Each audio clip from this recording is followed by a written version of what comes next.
Hello students, welcome back to our channel. আশা করি তোমরা সবাই ভালো আছো। দেখো, এবছর যারা মাধ্যমিক এবং উচ্চ মাধ্যমিক পরীক্ষা দিয়েছো 2026 সালে, তারা এখন সবাই না অধীর আগ্রহে বসে আছো রেজাল্ট কবে দেবে। তো মাধ্যমিক এবং উচ্চ মাধ্যমিক পরীক্ষার রেজাল্ট, পাশের হার এবং সবচেয়ে লেটেস্ট যে আপডেট সেটা নিয়ে বেসিক্যালি আজকের ভিডিওটা বানানো। দেখো, রেজাল্ট কবে সেটা তোমরা সবাই জানো কম বেশি, কারণ দেখো মাধ্যমিকের পরীক্ষার তোমার খাতা দেখো কমপ্লিট, স্ক্রুটিনিও কমপ্লিট। মাধ্যমিকের রেজাল্ট এখনো অবধি কিছুটা হলেও সম্ভাবনা আছে, খুব ওই 1%-এর কাছাকাছি সম্ভাবনা আছে, সেটা হচ্ছে তোমার এপ্রিলের 20 তারিখের ভিতরে দেওয়ার।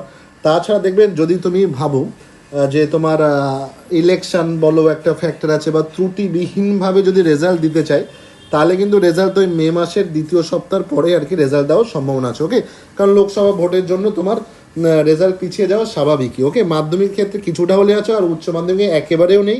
কারণ দেখো উচ্চ মাধ্যমিক কদিন আগে মোটামুটি লেট ফাইন দিয়ে 8ই এপ্রিল অবধি প্রজেক্ট এবং প্র্যাকটিক্যালের মার্কসগুলো জাস্ট স্কুল থেকে পর্ষদ কালেক্ট করতে পেরেছে। তো মাধ্যমিকে একটু সম্ভাবনা থাকলে উচ্চ মাধ্যমিকে একটু সম্ভাবনা নেই। আর মাধ্যমিকের যেটুকু সম্ভাবনা আছে সেটুকু হচ্ছে ক্ষীণ। দেখো ভালো করে বোঝো, বর্তমান পরিস্থিতিতে মাধ্যমিকে দেখবে তোমার রেজাল্ট প্রায় প্রস্তুত, 100% প্রস্তুত। উচ্চ মাধ্যমিক 80% কেন প্রস্তুত? কারণ দেখবে তোমার প্রজেক্ট এবং প্র্যাকটিক্যালের খাতা পর্ষদ কিছুদিন আগে নিয়ে মানে হাতে পেয়েছে বা পর্ষদের কাছে গিয়েছে। মার্কশিট স্ট্যাটাসও সেম, মাধ্যমিকে মার্কশিট প্রায় কাছাকাছি রেডি, বাট প্রজেক্ট প্র্যাকটিক্যাল ফুল জমা পড়েছে। রেজাল্টের মানে কাজ মোটামুটি কমপ্লিট বলতে পারো, শুধু অপেক্ষা হচ্ছে রেজাল্টের। স্ক্রুটিনি চলছে, যাতে বারবারই সব কিছু স্ক্রুটিনি চলছে, যাতে তোমার রেজাল্ট নির্ভুলভাবে থাকে। তোমার উচ্চ মাধ্যমিক দেখো এখানে বলেই দিয়েছি যে তোমার ফাইনাল ক্যালকুলেশন বাকি, তোমার হচ্ছে স্কুলে জমা পড়েছে, ঠিক আছে, সরি স্কুল থেকে মার্কসগুলো জাস্ট পর্ষদে জমা পড়েছে, ঠিক আছে।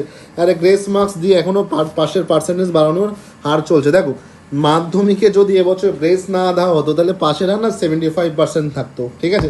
বাট মাধ্যমিকের ক্ষেত্রে কিন্তু এমন হয় না যে রেজাল্ট পাশের আর বেড়ে যাচ্ছে। বিগত যদি তুমি 15-20 বছরের ট্রেন্ড দেখো, মাধ্যমিকের যদি পাশের আর বাড়তে আছে তো পাশের আর কমবে না কখনো। ওকে, এই জন্য দেখবে মোটামুটি তোমার গ্রেস মার্কস দিয়েও মোটামুটি তোমার দেবে 4-5 মার্কস গ্রেস মার্কস দেওয়ার পর মাধ্যমিকে পাশের আর তোমার 86 থেকে 87%-এর মতো থাকবে।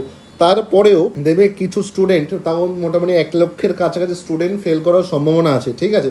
এবার দেখো মাধ্যমিকে দেখবে, তুমি যদি মাধ্যমিক পরীক্ষার পরে অনেকের মার্কশিটে দেখো না, সব কটা মার্কশিটে দেখলে তোমার থিওরিতে 15 করে পেয়েছে, তোমার ধরো প্রজেক্টে 10 করে পেয়েছে। তার মানে এটুকু তুমি ভেবে নেবে যে তাকে গ্রেস দিয়ে পাস করা হয়েছে। বা কোনো সাবজেক্টে ধরো 2 বা 3টে সাবজেক্টে তুমি 25 করে পেলে, কারণ একসাথে কোনো সাবজেক্টে না থিওরি বা তোমার হচ্ছে প্রজেক্ট মিলে 25 3টে বা 4টে বা 5টা সাবজেক্টে পাওয়া অসম্ভব। ওকে, তো তার মানে তাকে গ্রেস দিয়ে পাস করানো হয়েছে। ওকে, তো মাধ্যমিকে 4 থেকে 5 নম্বর গ্রেস দেওয়া হয়েছে। গ্রেস দিয়ে পাশেরা 75% থেকে মোটামুটি 87%-এর কাছাকাছি নিয়ে যাওয়া হয়েছে। সেখানেও কিন্তু 1 লক্ষের মতো স্টুডেন্ট তোমার ফেল করে যাবে। ফেল তারাই করে যারা সাদা খাতা জমা দেয়, অ্যাটেম্প্ট করে না, অ্যাবসেন্ট থাকে। আমি এটা নিয়ে দেখবে আগের ভিডিওগুলোতে বলেছি। আমি জাস্ট আজকে রেজাল্টের আউটলাইন, কাজের অগ্রগতি নিয়ে জাস্ট আজকে কথা বলতে এসেছি, তো আমি এসব বিষয়ে বলবো না। এছাড়াও যদি কোনো বিষয়ে যদি তুমি নতুন ভিডিওটা দেখো, এর আগের ভিডিওগুলো না দেখে থাকো, তো আমাকে কমেন্টে জানিও। ডাউট থাকলে আমি নেক্সট ভিডিওতে ক্লিয়ার করার চেষ্টা করবো, ক্লারিফাই করে দেবো। ওকে, তো দেখো উচ্চ মাধ্যমিকের কথা বলি। উচ্চ মাধ্যমিক প্রায় 6 লাখের কাছাকাছি স্টুডেন্ট এবছর পরীক্ষা দিয়েছে, ঠিক আছে। তো দেখো থার্ড সেমিস্টার আর ফোর্থ সেমিস্টার আর তোমার প্রজেক্ট বা প্র্যাকটিক্যাল মিলে তোমার আজকে রেজাল্ট বাড়ানো হবে। তো উচ্চ মাধ্যমিকে দেখবে থার্ড সেমিস্টারটা অ্যাডভান্টেজ ছিল বা ডিসঅ্যাডভান্টেজ এটাই ছিল, থার্ড সেমে এমসিকিউ ছিল, এই জন্য কিন্তু থার্ড সেমে গ্রেস মার্কস দেওয়া হয়নি। স্টিল থার্ড সেমে যেহেতু এমসিকিউ ছিল না, অনেকে পাস করেছে, পাশের হার তোমার 6 থেকে 7%-এর কাছাকাছি ছিল। আর ফোর্থ সেমিস্টার লেখার জন্য না অনেকে দেখবে লেখাতে ভালো আর কি মার্কস তুলতে পারেনি বা অনেক ফেলের হার বেশি। স্টিল সেক্ষেত্রে কী করা হয়েছে, তোমাকে মানে একটা কথা আমি বলি, টেনশন হওয়ার কোনো কারণই নেই। সে হচ্ছে তাদেরকে না গ্রেস মার্কস দেওয়ার সুযোগ আছে, কিন্তু থার্ড সেমিস্টারে এমসিকিউ থাকায় গ্রেস মার্কস দেওয়ার কিন্তু সুযোগ ছিল না। বাট কিন্তু তোমার হচ্ছে ফোর্থ সেমিস্টারে না গ্রেস মার্কস দিতে পেরেছে। ওকে, আর ওল্ড সিস্টেম যারা মোটামুটি পরীক্ষা দিয়েছে মানে আগের সিলেবাস সেমিস্টার ছাড়া, তারা সবাই আশা করি এবছর উচ্চ মাধ্যমিক পাস করে যাবে। এই বিষয়ে তো আমি যেমন বললাম, এগুলো নিয়ে আগের ভিডিও বলেছি। তোমার হচ্ছে first semester, second semester project practical মিলেই তোমার কী করবে, পাস করা যাবে আর কি, ঠিক আছে, বা পাস করবে। তো দেখো মেন ব্যাপার যেটা, সেটা হচ্ছে দেখো উচ্চ মাধ্যমিক যদি তোমার 3 মার্কসের মতো গ্রেস দেওয়া হয়, তাও কিন্তু স্টিল 50,000-এর মতো স্টুডেন্ট তোমার ফেল করে যাচ্ছে। এই জন্য চেষ্টা করা হচ্ছে যে মোটামুটি যদি 5 মার্কস গ্রেস দিয়ে, অনেকে দেবে 6 বা 7ও যদি পায়, ধরো তোমার কোনো একটা সাবজেক্টে প্র্যাকটিক্যাল বেস সাবজেক্ট যদি 7ও পায়, ঠিক আছে, কারণ আমাকে অনেকে কমেন্ট করছো যে স্যার 7 পেলে পাস করবো কিনা। তো ম্যাক্সিমাম জায়গায় দেখা যাবে না, সেখানে হয়তো পাস করার সম্ভাবনা বেশি। ওকে, সেখানে পাস করতে পারো, কারণ 5 মার্কস দিলে দেখবে তোমার পাসের অনেক অগ্রগতি হবে, তোমার 90%-এর বেশি হবে পাসের হার, এবং সেখানে তোমার ফেল দেখবে তোমার ওই খুব কম স্টুডেন্টই করবে। ওকে, তো দেখো সব ভালো করে বোঝো কেন উচ্চ মাধ্যমিকে 5 নাম্বার গ্রেস দেওয়া এবছর যুক্তিযুক্ত। কারণ দেখো গিনিপিক ব্যাচ তোমরা, তোমাদের উপর জানো অনেক কিছু এক্সপেরিমেন্ট করা হয়েছে, বইয়ের অভাব ছিল তোমাদের, ঠিক আছে, নতুন সিলেবাস ঠিকঠাক করে কোনো রকমের তোমার প্র্যাকটিস বুক পাওনি তোমরা ঠিকঠাক করে। এছাড়া দেবে একটা মেন্টাল প্রেশার তো থাকে, আর এছাড়াও সবচেয়ে বড় বিষয় যেটা, সেটা দেখো 3rd সেম আর 4th সেমে, ঠিক আছে, তোমার হচ্ছে আলাদা আলাদা স্কুলে দেখবে তোমার সেন্টার পড়েছে, অনেক টাইপসের আর কি তোমাদের উপর হার্ডেলস গিয়েছে। এছাড়া প্রশ্নের কথা যদি বলি না, কত প্রশ্ন দেখবে তোমার ভুলও ছিল।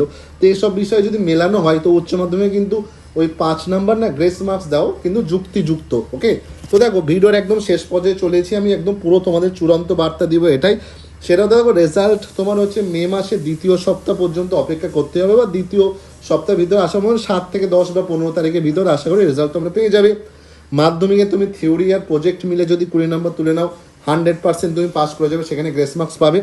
আর দেখো 3rd সেমিস্টারে একটু তুমি যদি বাধা পার হয়ে যাও তো 4th সেমিস্টারে কিন্তু দেখো 3rd সেমিস্টারে গ্রেস মার্কস দিতে পারেনি কিন্তু এক্সামিনার, বাট 4th সেমিস্টারে তোমার গ্রেস দিতে পারবে, তো সেখানে তুমি পাস করবে। এর দেখো পর্ষদের লক্ষ্য থাকে একটাই, সে হচ্ছে দেখো তোমার পাশের হার বাড়ানো, তো গ্রেস মার্কস দিয়ে হলেও তোমাকে পাস করে দেবে। তো তুমি ইতিবাচক থাকো, পজিটিভ থাকো, কোনো উল্টো পাল্টা বা নেগেটিভ চিন্তা ভাবনা করার দরকার নেই। হয়তো মার্কস কিছুটা কমলে না পাশের হার কিন্তু বেড়ে যাবে, পর্ষদ কিন্তু এটাই ফোকাস করে বারবারই। আশা করি তোমরা বুঝতে পারলে উচ্চ মাধ্যমিক রেজাল্ট কবে দেবে না দেবে, লেটেস্ট আপডেট আমি তোমাদের জানালাম। এছাড়া যদি কোনো ডাউট থাকে অবশ্যই কমেন্ট সেকশন আমাকে জানিও, আমি নেক্সট ভিডিওগুলোতে মানে ক্লারিফাই করার চেষ্টা করবো, ক্লিয়ার করার চেষ্টা করবো। ভিডিওটা যদি ভালো লাগে চ্যানেলটা সাবস্ক্রাইব করো, বন্ধুদের শেয়ার করো যারা মাধ্যমিক বা উচ্চ মাধ্যমিক পরীক্ষা দিয়েছে। আর টেনশন ফ্রি থাকো, পুরো টেনশন ফ্রি থাকো। দেখো আজকে 14 তারিখ, ঠিক আছে, তারপর তোমার হচ্ছে নববর্ষের ছুটি থাকবে, মানে 15 তারিখেও রেজাল্ট বেরোনোর কোনো রকমের টেন্ডেন্সি নেই, মানে কোনো রকমের প্রবাবিলিটি নেই। মাধ্যমিকের বাকি হাতে ওই 4-5 দিন থাকবে, তাও এপ্রিলে কোনো ওই 1% প্রবাবিলিটি থাকলেও এপ্রিলে রেজাল্ট দেবে না, রেজাল্ট দেবে মে মাসেই দেবে। আমাকে এটুকু জানিও নেক্সট ভিডিওতে আমি তোমাদের কোন লেটেস্ট আপডেট দিলে সুবিধা হবে, খাতা দেখা, গ্রেস নাম্বার কত, পাশের হার, এসব বিষয় নিয়ে যদি আরও কিছু জানতে চাও আমাকে অবশ্যই জানিও। সবাই ভালো থেকো, সুস্থ থেকো, ঈশ্বরের কাছে এই প্রার্থনাই করবো যাতে সব রেজাল্ট ভালো হয়, সবাই যেন পাস করে। All the best for your upcoming result, সবাই ভালো থেকো।